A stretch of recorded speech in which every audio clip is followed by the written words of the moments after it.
Hello दोस्तों, नमस्ते, प्रणाम। मैं हूँ आपकी रीता। मेरे यूट्यूब चैनल पे आपका स्वागत है। और मैं गाने जा रही हूँ शिव विवाह गीत, क्योंकि कल महाशिवरात्रि है और शंकर जी का विवाह है।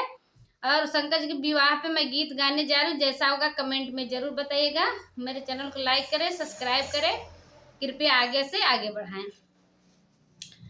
देख भोले बाबा हो तैयार चला ले। देखा भोले बाबा हो तैयार चला ले।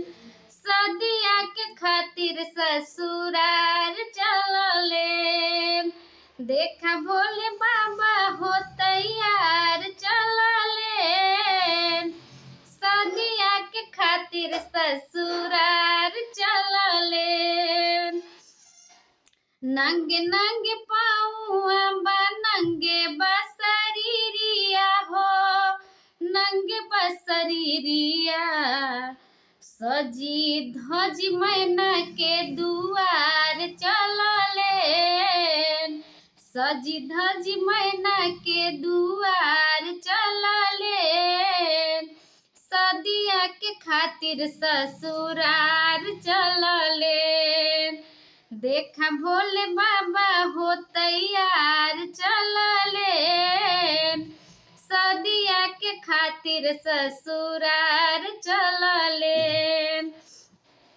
नाही बाट मोटर हो, नाही बाट गड़िया हो, नाही बाट गड़िया।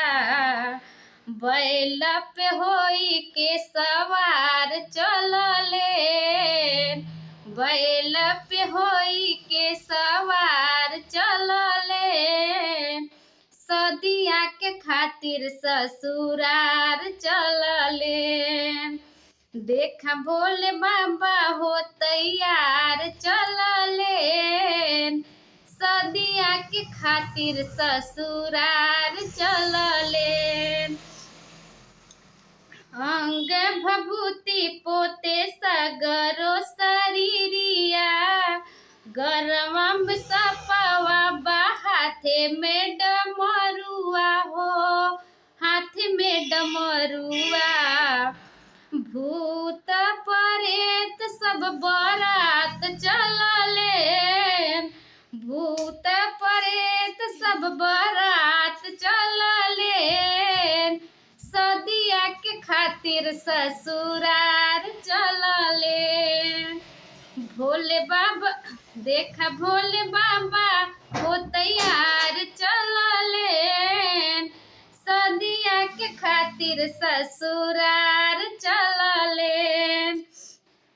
गौरा बिटियावा के मिलल बा पगलवा हो, मिलल बा पगलवा।